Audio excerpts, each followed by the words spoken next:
obviamente, porque un día como hoy, de hace poco más de 2000 años, el Señor resucitó venciendo a la muerte y resucitó con un propósito específico. ¿Sabes cuál fue? ¿Cuál? Reconciliarnos con el Señor.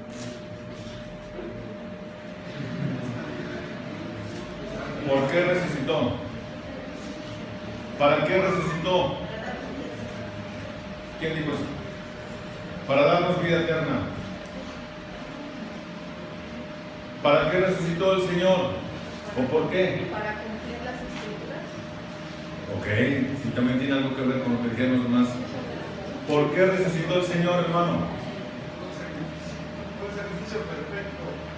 Ok, pero ¿por qué resucitó? Para volver a su trono. Para volver a su trono. ¿Para qué? De pura casualidad, hermanos, de pura casualidad.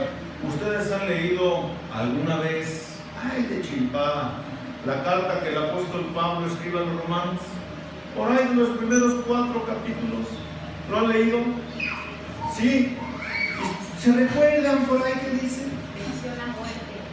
Venció a la muerte, triunfó sobre la muerte, pero ¿para qué? Ahí, hermanos, vamos a la carta a los romanos, en el que todo lo que dijeron es correcto. Nada más que la escritura es muy puntual cuando nos instruye. Es muy puntual las escrituras cuando estas nos instruyen. Primero, vamos por partes, dijera el carnicero. Hermano, ¿para qué murió Cristo? Para perdonar nuestros pecados. Sí, hermano, murió para el perdón de nuestros pecados, ¿cierto? Esto lo encontramos en los evangelios, al principio de ellos. Posterior, si Cristo no hubiera resucitado, dice el apóstol Pablo en la carta que escribe a los Corintios, que en vana sería nuestra fe. Entonces el punto de la resurrección es sumamente importante y es parte medular de la teología cristiana. Si Cristo no resucitó, vana es entonces nuestra fe y seríamos entonces los más dignos ¿de qué? De lástima. Pero entonces Cristo muere por mis pecados y resucita según dice la Escritura, Romanos capítulo 4, versículo 25.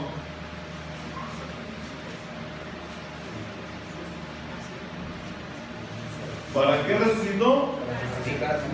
Ah, hermano, ¿te das cuenta ahora qué importantísima es esta doctrina de la resurrección de Cristo? No es menor. Por eso estoy diciendo que es medular en toda la teología cristiana. Porque si Cristo no hubiese resucitado, nada más hubiera muerto con nuestros pecados y ya estaría incompleta la obra, ¿cierto? Y aquí dice Pablo que murió por nuestras transgresiones y resucitado para nuestra justificación. ¿Con qué claridad la Escritura nos habla? Para nuestra justificación. Aprenden de eso, hermano. Porque siempre decimos, por nuestros pecados. Sí, pero ¿y por qué? ¿Para qué? Si no está incompleto. Por eso Pablo dice, si Cristo no resucitó, vana es entonces nuestra. Y también le escribe a los Corintios, era una iglesia que todo parecía a la nuestra, yo creo. ¿No? Carnalota era la iglesia. Pero Pablo dice, le escribe a los Corintios y les da evidencia de la resurrección de Cristo. La evidencia de la resurrección, o para que delante o por la ley judía, para que cualquier cosa tuviera un efecto, tendría que tener testigos. Dicho sea de paso, en la mañana a las 5 de la mañana estaba leyendo un artículo que salió en las noticias acerca de los falsos testigos de Jehová. Hay un artículo que dice que en Reino Unido ahorita hay una demanda contra este movimiento porque ya se dieron cuenta que también tiene un clan pedófilo. Y no solo esto, sino que nunca ha salido a la luz o no les ha convenido que salga a la luz porque lo tratan entre ellos, entre su consejo de ancianos, y absuelven a cualquiera de culpa por una simple y sencilla razón, porque no hay testigos oculares de una violación de un menor. Eso es lo que objetan estos señores. Nota que importante es entonces que haya testigos. Y obvio, rayan en cualquier perversidad, porque quieren lujo y detalle de las cosas. Cuando ¿quién va a hacer eso? Que vayan, que denuncien y que los ahorquen primero y luego los capen. No, que primero los capen y luego los ahorquen. Yo creo que eso será lo justo. Entonces nota cómo por las Escrituras necesitamos testigos. Cuando hay un proceso para poder disciplinar a alguien dentro de la iglesia, mira hermano, dentro de la iglesia es muy difícil que el disciplinado lleve a cabo este proceso de disciplina, porque generalmente cuando toca anunciarlo a la iglesia se espuman. No hay necesidad de decirles, hermano, que es un pecador, se van antes de tiempo, generalmente. Pero la Escritura dice en ese proceso que si yo voy con un hermano que está pecando, esto tiene que ver con la resurrección, sí, hermano. Si hay un hermano que está haciendo algo indebido, yo tengo que ir primero con él. El principio bíblico es que yo primero vaya con él, ¿cierto? Hable de esta cosa que está sucediendo mal, o que vengan conmigo para que yo deje dicha práctica que pueda estar yo haciendo mal. Y que si yo no entiendo, vaya con otro, ¿cierto? ¿Para qué? Para que en boca de 2 o 3 testigos conste toda palabra, ¿cierto? Cuando nosotros vamos a un juicio, yo nunca he estado en uno, pero me los imagino. Cuando alguien va a un juicio, lo vemos en las películas. Cuando alguien va a un juicio, tiene que haber testigos de que es culpable o de que es inocente. Tiene que haber cuando menos 2 testigos que atestiguen a favor o en contra de, ¿cierto?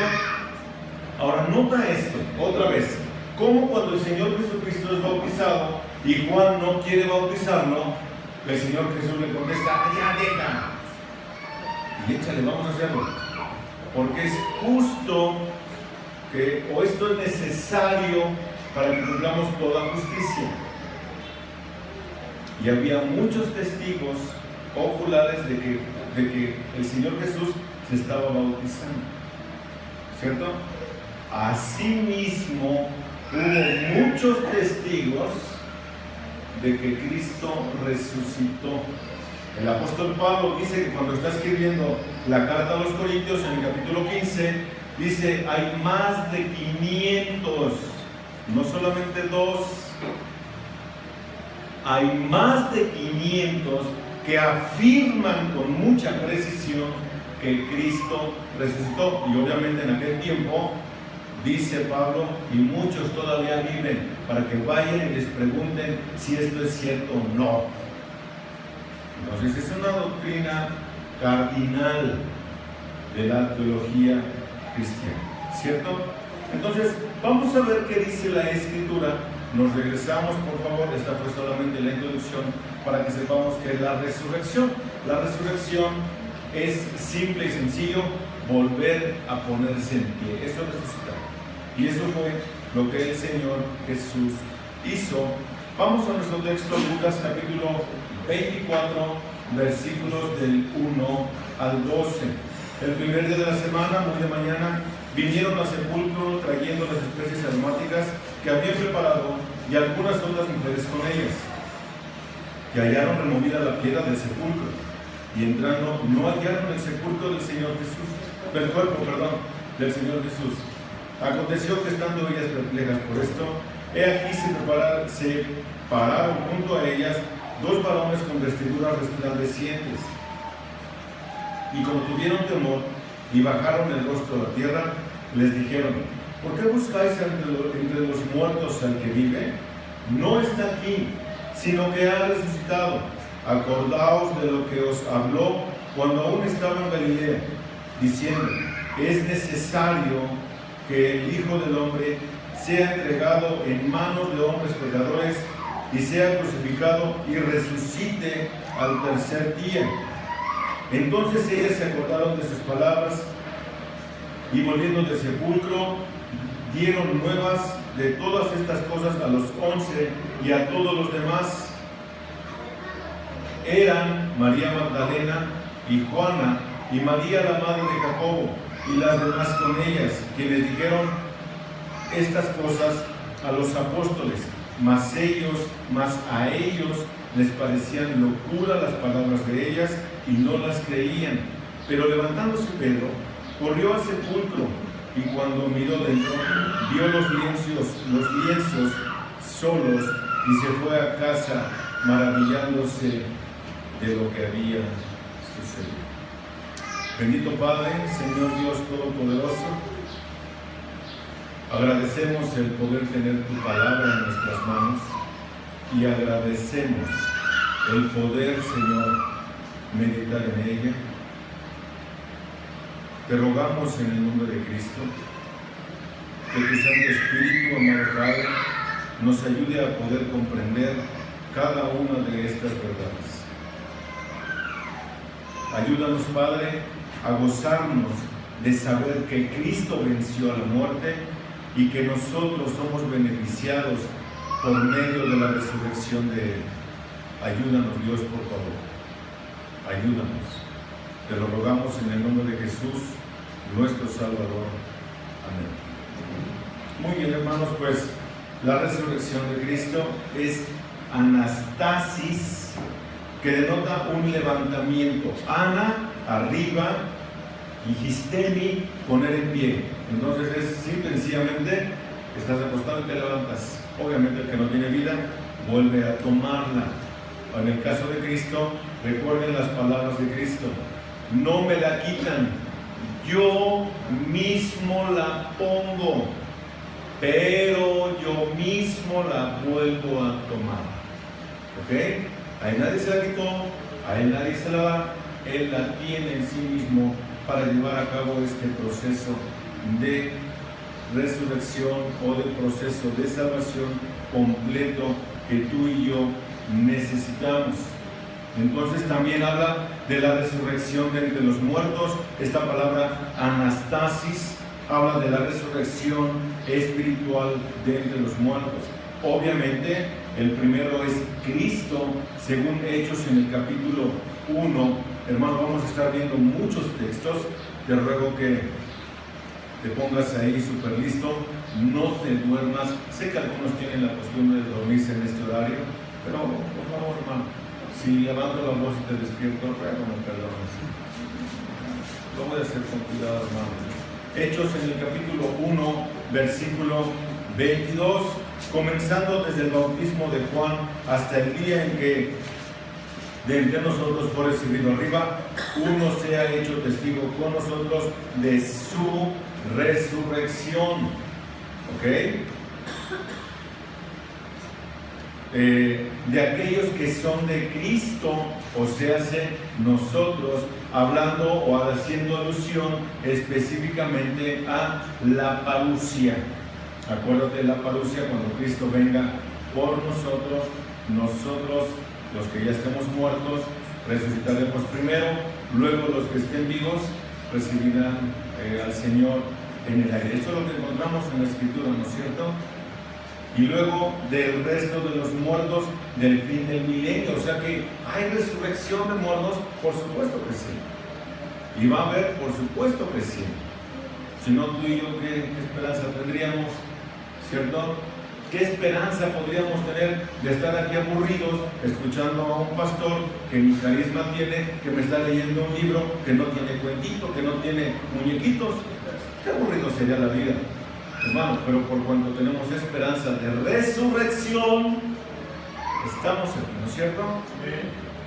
Entonces, esta es la resurrección.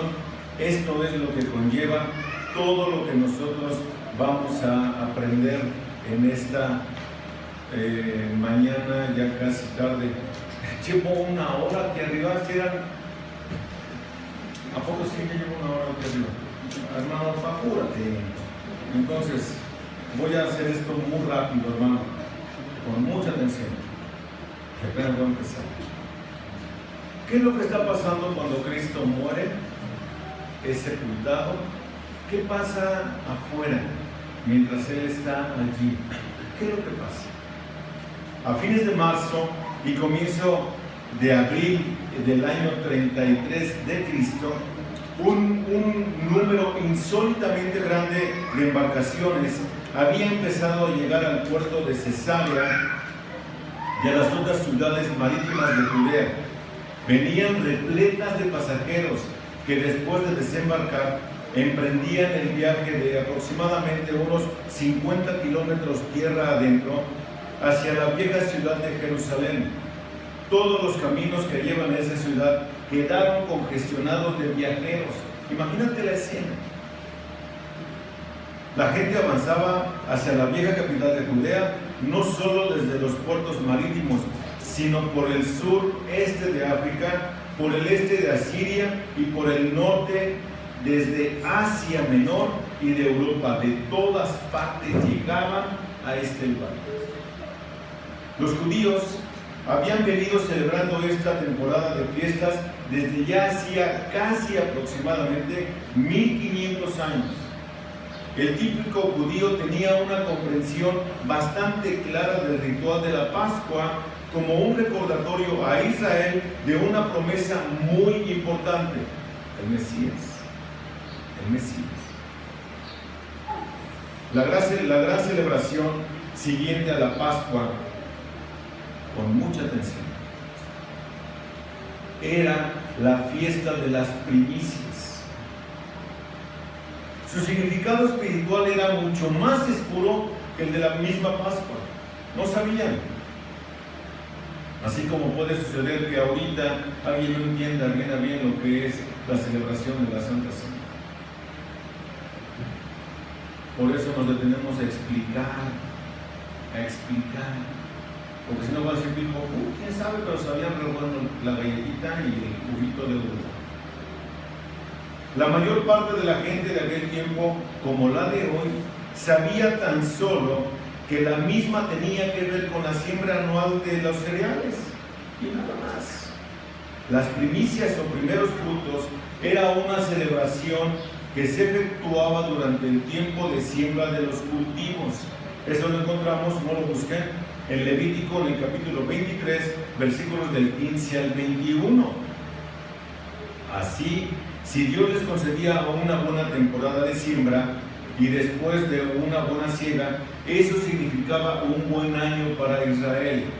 Pero una siega pobre podría significar un desastre o inclusive una hambruna en el país. Pero nota que estoy hablando de la fiesta de las primicias. Ahora, ¿quién es las primicias, hermano? Cristo. ¿Y sabemos por qué? Por esto que les estoy diciendo. Por esto. Cristo es las primicias. Es lo bueno de la cosecha, porque Él sale de la tierra. Y es lo bueno de la cosecha. Por eso estamos tú y yo aquí. Tiene que ver con todo eso. ¿Ok? Por eso, Lucas, en el capítulo 24, el primer día de la semana, vinieron al sepulcro trayendo las especies aromáticas que habían preparado algunas otras mujeres con ellos. ¿Cuál es el primer día de la semana? Ay, espérenme, mis hermanos. Espérenme tantito, por favor. Porque...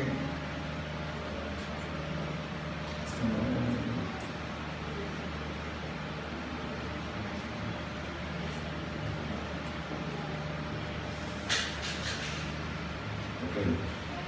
Hoy de memoria, hermanos, estamos grabando.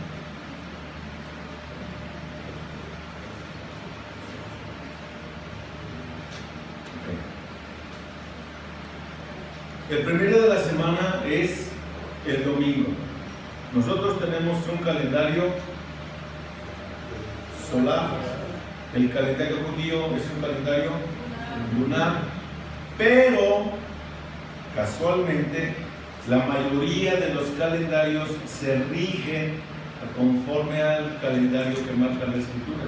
Porque el sábado es el día del Señor en el Antiguo Testamento. O sea, hace que ese es el séptimo día, el Shabbat.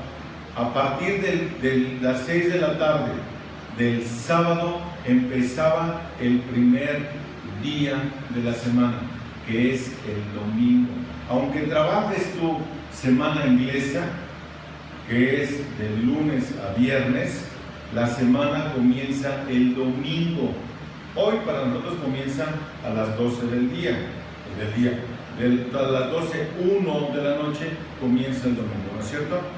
Pero para los judíos comenzaba el sábado a las 6 de la tarde. Primer día de la semana. Esto es importante que nosotros lo notemos, porque hay algunas especulaciones acerca de las mujeres. ¿Cuáles son las mujeres que fueron al sepulcro? El versículo 10 nos dice quiénes son. Eran María Magdalena y Juana y María, la madre de Jacobo, y las demás con ellas, quienes dijeron estas cosas a los apóstoles. Hay muchos que se dicen eruditos de este asunto de la resurrección, que tratan de desprestigiar la resurrección o de decir que esto es solamente un mito, diciendo específicamente que María Magdalena tenía un romance con el Señor Jesús. E inclusive algunos afirman que Cristo no murió en la cruz, sino que lo bajaron con vida y él vivió hasta los 80 años y después murió. Y más aún, conjeturando que es María Magdalena, lo que ellos dicen, algunos eruditos o la mal llamada ciencia, dicen que al estar Magdalena entre estas mujeres que llevaban las especias aromáticas, ellos deducen que esta tenía algo que ver con el Señor, porque esta labor solamente le pertenecía a los parientes muy cercanos al difunto y o a la esposa del difunto. Por esto conjeturan. Nota, hermano, cómo al día de hoy siguen tirándole a la resurrección de Cristo.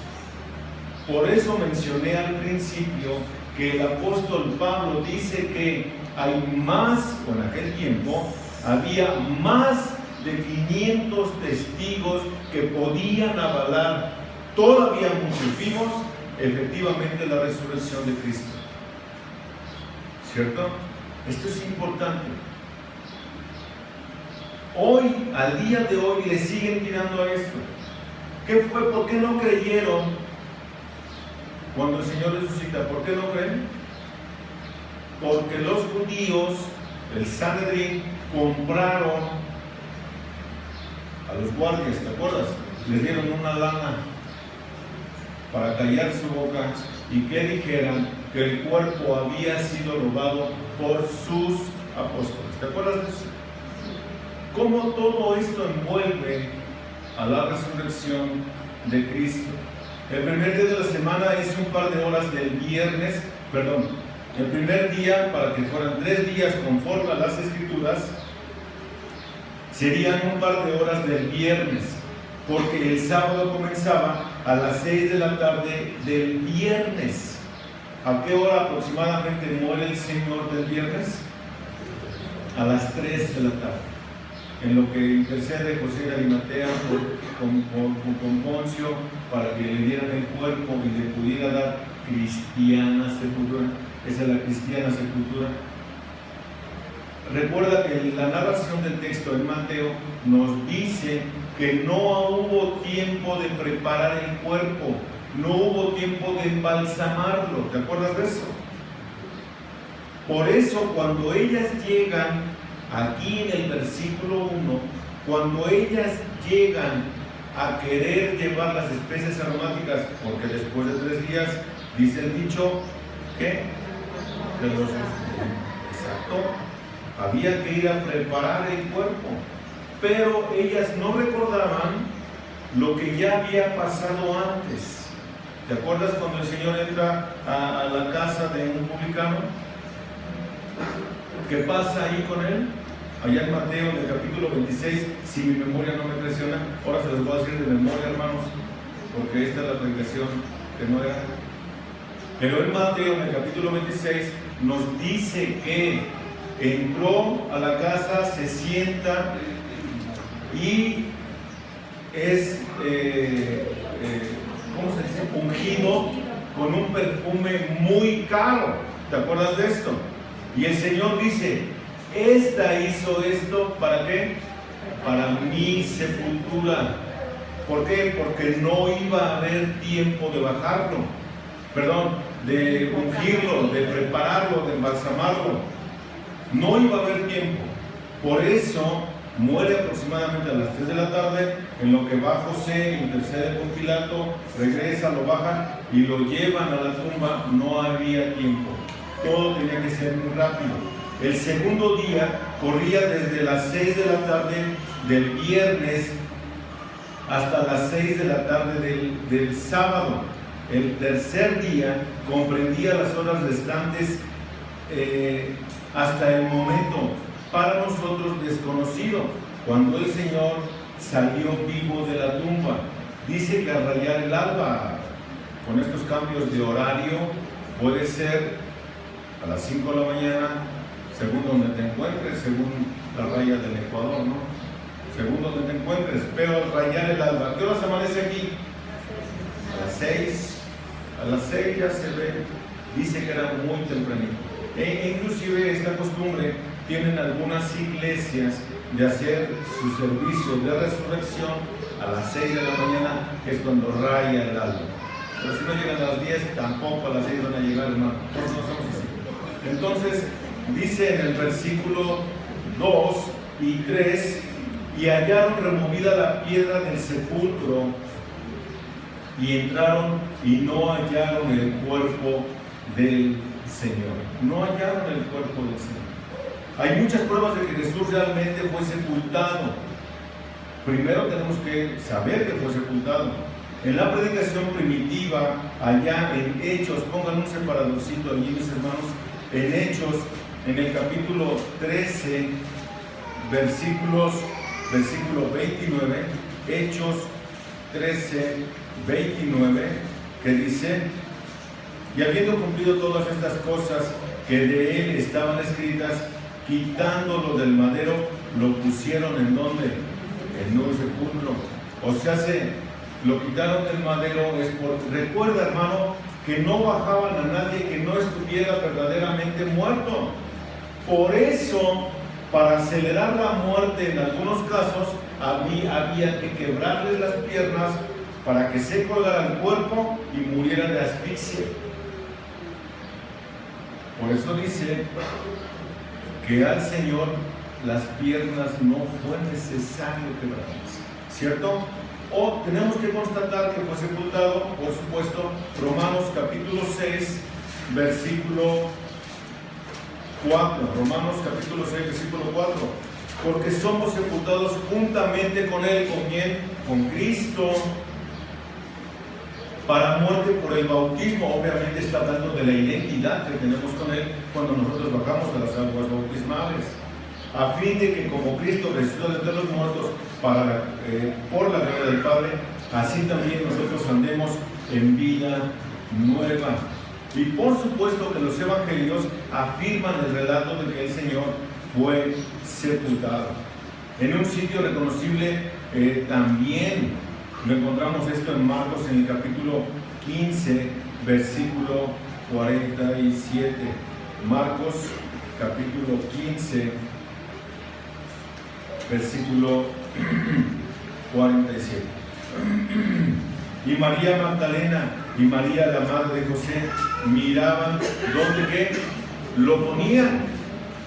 ¿Dónde lo ponían? O dónde ponían el cuerpo. Entonces hay una evidencia para que pudiera salir de la tumba, es porque estuvo ahí adentro. Y la misma escritura nos dice que esto es real, que esto es verdadero. Realmente Cristo estuvo sepultado 3 días en ese lugar. Las mujeres hallaron rodada a un lado la enorme piedra que tapaba la entrada de la tumba y temieron que alguien hubiera robado el cuerpo. Algo que también podría ser complicado, porque la piedra no pesaba ni siquiera 300 kilos, hermano. Era verdaderamente una roca, la cual no se podía mover con cierta facilidad. Lejos de ser resultado imaginario de los fervientes deseos de los cristianos, la tumba vacía sorprendió a todos. La teoría de que los mismos discípulos robaron el cuerpo, sostenida por los judíos en la época de los evangelistas, es psicológicamente imposible. No se puede. Si estos tenían miedo de acercarse, ¿te acuerdas dónde estaban los discípulos? Escondidos, hermano. Escondidos. Porque decían, no sé, que también nosotros nos vayan a dar chicharrón. Mejor, estaban ahí todavía esperando el tiempo. La mera existencia de tal teoría prueba que los opositores del Evangelio no pudieron negar la realidad del sepulcro vacío, ni reponer ellos mismos el cadáver. Ellos se lo robaron, muy bien, no traerlo. ¿Cómo está? No se puede. No pudieron. Además, uno de los evangelistas relata que durante el sábado una guardia romana fue apostada, fue puesta en la tumba y esta fue sellada por el Sanedrín.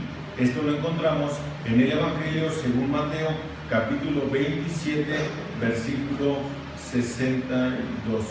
Mateo 27, 62, y cito: al día siguiente, que es después de la preparación, se reunieron los principales sacerdotes y los fariseos ante Pilato diciendo: Señor,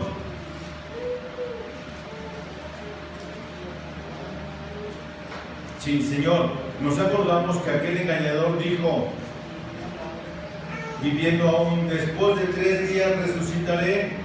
Manda pues que se asegure el sepulcro hasta el 3er día, no sea que vengan sus discípulos de noche y lo hurten y digan al pueblo: resucitó de entre los muertos, y será el postrer error peor que el primero. Y Pilato les dijo: ahí tenéis una guardia, y asegurarlo como sabéis. Entonces ellos se fueron y aseguraron el sepulcro, sellando la piedra y poniendo la guardia. ¿Quién selló la piedra? El Sanedrín. Aquellos que alborotaron al pueblo para que fuera crucificado, estos fueron los que se quisieron asegurar. Entonces no era sencillo. Esta precaución que hace inverosímil toda hipótesis de un robo del cuerpo del Señor. Es imposible. También lo encontramos en Juan, en el capítulo 20, versículos 3 al 8. Juan capítulo 20, versículos del 3 al 8, que dice que el primer día de la semana, María Magdalena fue de mañana, siendo aún oscuro, al sepulcro, y vio quitada la piedra del sepulcro. Entonces corrió y se fue a Simón Pedro y al otro discípulo, al que amaba a Jesús, y les dijo: se han llevado del sepulcro al Señor y no sabemos dónde le han puesto.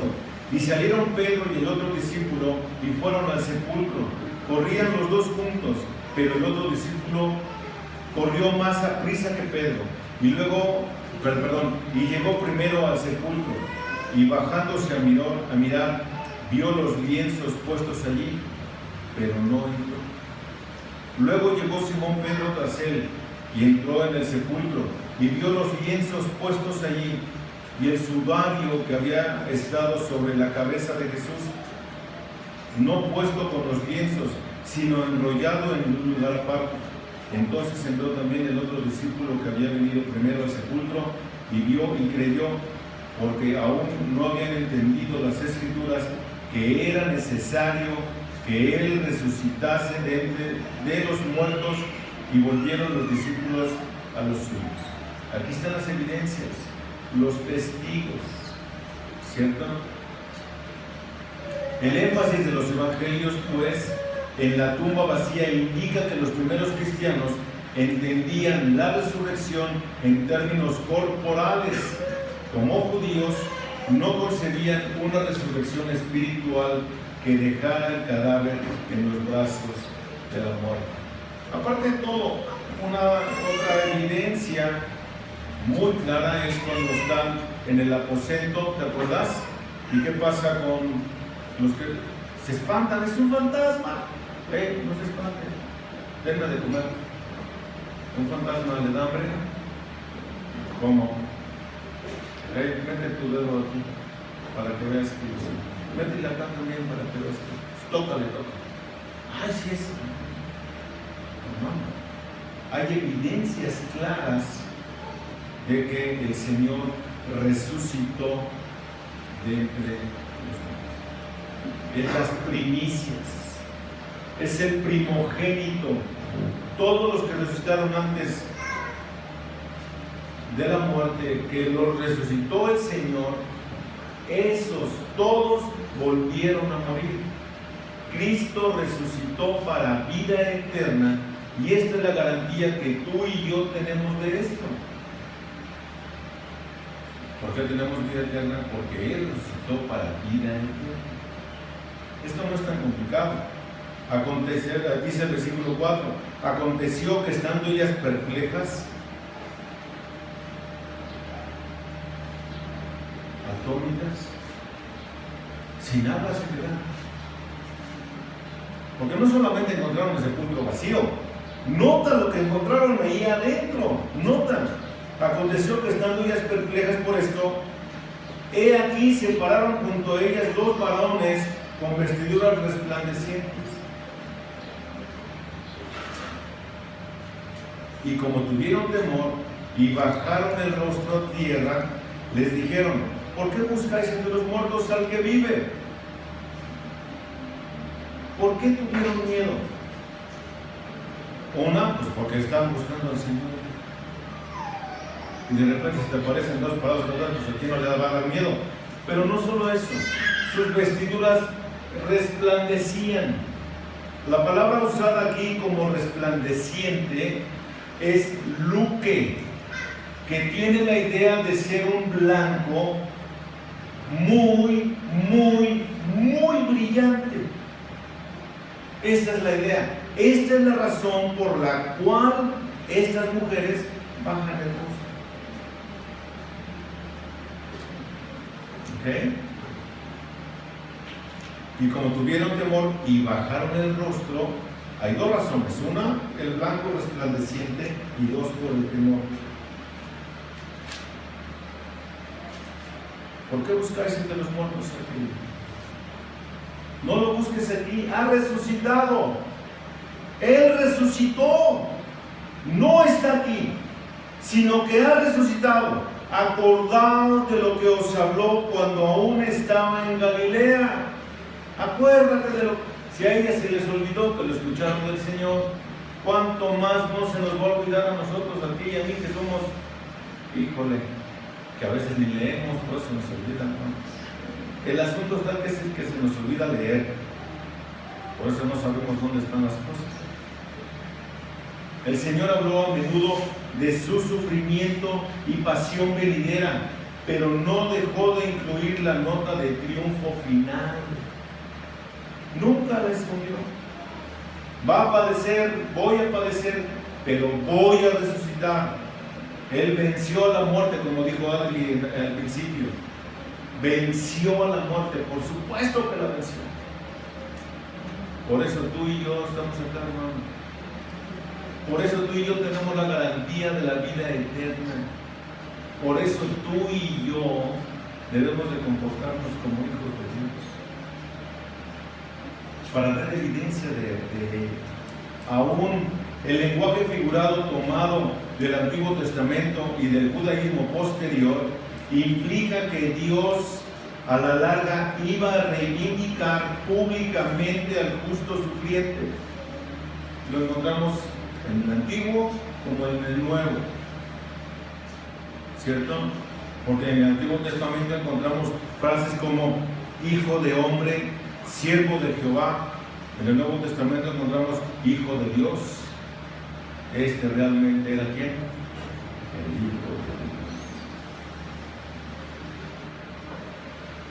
Entonces, hay pasajes que hablan acerca de esto, como Isaías 52, anótenlos, hermanos, 52, versículos del 13 hasta el 53, casi todo el capítulo. En Oseas capítulo 6, versículo 2, cuando nos dice que al tercer día resucitaría, Jesús predijo su propia resurrección. No se los dijo a sus discípulos. Vamos a ver solamente un texto, hermano, porque ya no me acuerdo a qué hora empecé, pero vamos a ver un solo texto. Marcos capítulo 8, versículo 31. Marcos 8, 31. Que dice: y comenzó a enseñarles que era necesario que el Hijo del Hombre padeciera, y comenzando a enseñarles que le era necesario al Hijo del Hombre padecer mucho y ser desechado por los ancianos, por los principales sacerdotes y por los escribas, y ser muerto y resucitar, ¿cuándo? 3 días después. Esto ya se les había olvidado. Por eso los ángeles, ¿qué no te acuerdas de lo que te dijo? Acuérdate. Está como hoy en la mañana, hermano. Estaba con nosotros ya casi a punto de salir de la casa y suena el teléfono. Mira que cuando suena el teléfono antes de que salgamos de la casa es porque algo está pasando. Entonces suena el teléfono y contesto: bueno, ¿el pastor? Sí. Oiga, ya estamos acá y no hay nadie. ¿Qué no te acuerdas de lo que dijimos ayer? ¿A qué hora será la llegada hoy? No me acuerdo. Exactamente lo mismo que les pasó. Lo mismo les pasó. Desde hace 8 días estamos diciendo que hoy no iba a haber clase, hermano, que era la llegada a las 10 de la mañana. Ayer les dijimos es a las 10, pero si quieres llegar a la oración llega a 9:30. ¿No es cierto? A las 9:30. Ah, sí. Ya llegamos, pastor, no hay nadie. ¿No te acuerdas de lo que les dijimos? Exactamente igual estos estaban así. Ya les habían dicho, hermano, que era necesario que padeciera, pero que iba a resucitar al tercer día. Nota, ¿por qué les leí lo que hacía el sacerdote con las primicias? Porque el sacerdote hacía esto al tercer día de haber ofrecido al Cordero Pascual. El sacerdote salía y revisaba cómo iban las espigas para saber cómo iba a estar el año. Esto al tercer día, para cumplir toda justicia. ¿Ok? Entonces, qué interesante que poder entender cómo va la narración. Versículo 8. Entonces ellas se acordaron de sus palabras y dijeron: ah, sí, ya me acordé que teníamos que llegar a las 10, sí, cierto, perdón, se me olvidó. Entonces ellas se acordaron de sus palabras y volviendo del sepulcro dieron nuevas de todas estas cosas a los 11 y todos los demás. ¿Qué pudieron haber sentido, hermano? Hace rato yo no podía cantar. Yo soy de los que hacen pucheros cuando te llega aquí un campo y dices, no puedo cantar porque reconozco que soy un vil pecador. No puedo cantar porque el Señor me salvó. Y no puedo cantar de alegría porque el Señor resucitó. Amén. Amén. Hermano, ¿cómo extraño a Soquito? A Soquito y a Xochitl juntas. ¿No? Yo decía, amén, ¿sí o no, hermanos? Y Soco, amén. Y Xochitl ya es segunda. Gloria a Dios. ¿Dónde están, hermano? Necesitamos unas soquitas de Xochitl y de Soco. A ver, ¿quién dijo yo, hermanas? De las viudas, de las solas. ¿Quién dijo yo? No, como llueven las voluntarias, así lo dejo mucho. Ya. No me meto en problemas. Y entonces, pero aquí sí hay mujeres, hermanas, aquí sí hay mujeres trabajando.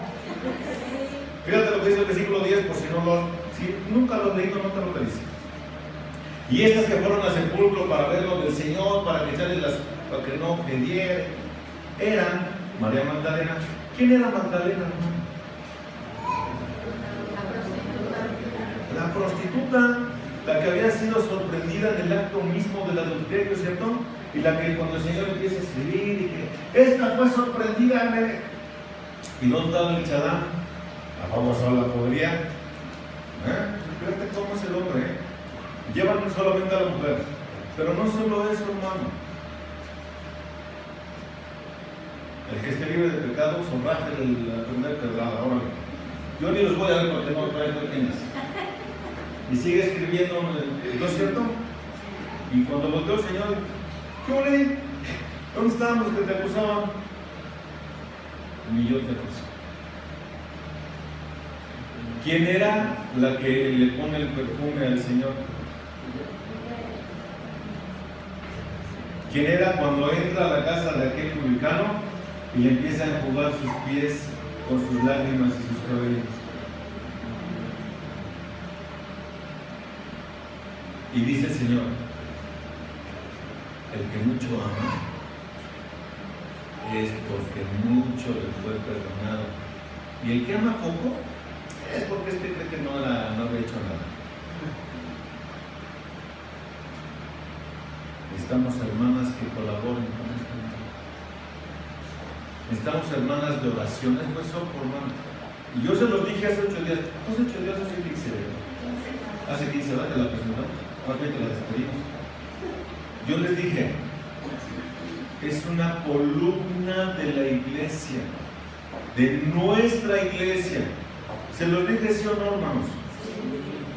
Y les dije, ¿por qué? Porque es una mujer de oración. Y te apuesto, hermano, que a pesar de que ella no está acá, sigue orando por todos nosotros. Te lo afirmo. Pero necesitamos que le haga un respaldo aquí, hermano. De verdad. Esa es una encomienda para las viudas, para las mujeres solas. Ay, es que ya no salgo. No le hacen, venga sola. Nosotros la regresamos. Es que yo trabajo, dejé de trabajar y de no orar. ¿Sí o no? Y es que ¿quién me mantiene? Su hijo. Todos tienen hijos, pues se llaman viudas. ¿Sí o no, hermano?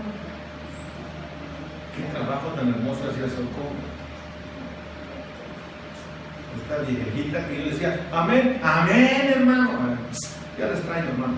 Y va el segundo domingo que no está con nosotros. Entonces eran María Magdalena, Juana, María, la madre de Jacobo, y las demás con ellas, quienes dijeron todas estas cosas a los apóstoles. El Señor resucitó, hermano, resucitó. Y se han de ver quedado igualito que ustedes. Así se han de haber quedado los apóstoles.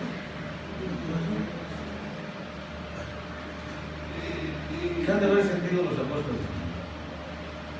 Cuando, ¿qué creen? Muchachos, el Señor ya resucitó, ya no está ahí.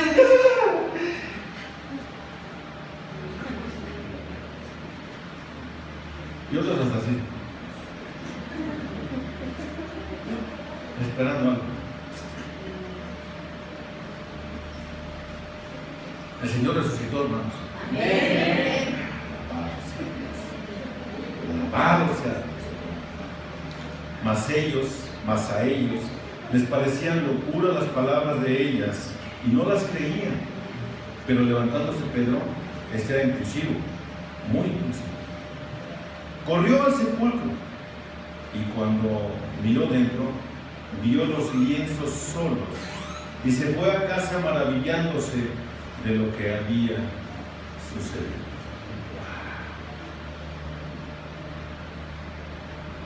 Qué impresionante. Tenemos que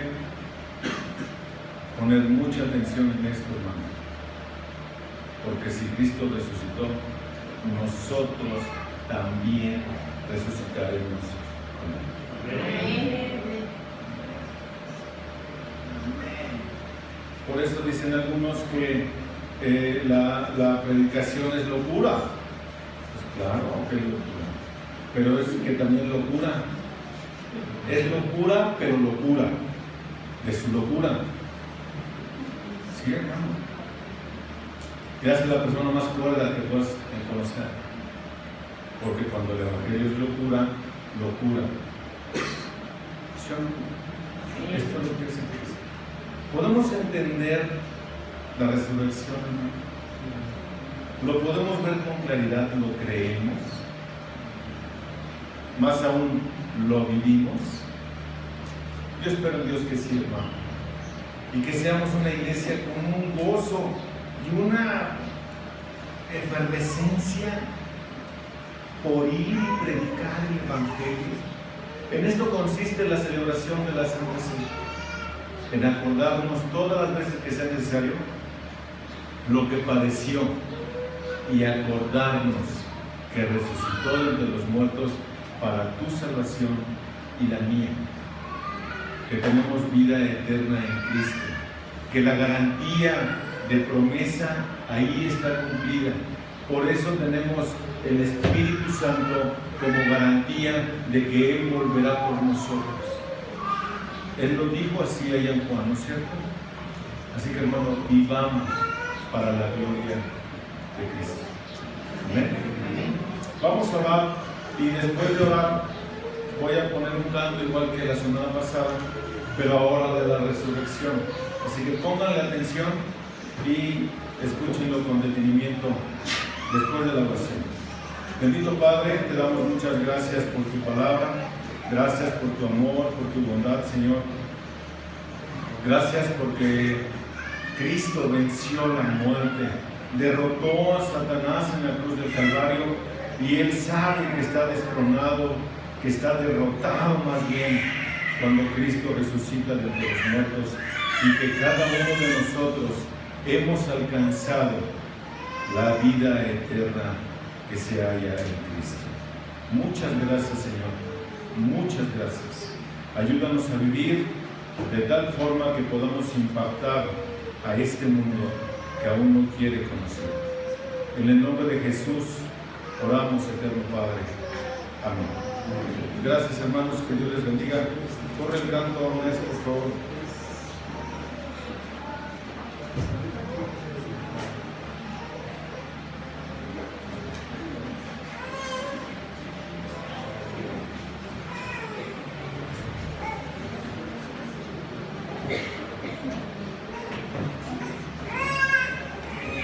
Pero no se vayan, que no hemos acabado. Pónganle atención al canto, por favor, hermanos.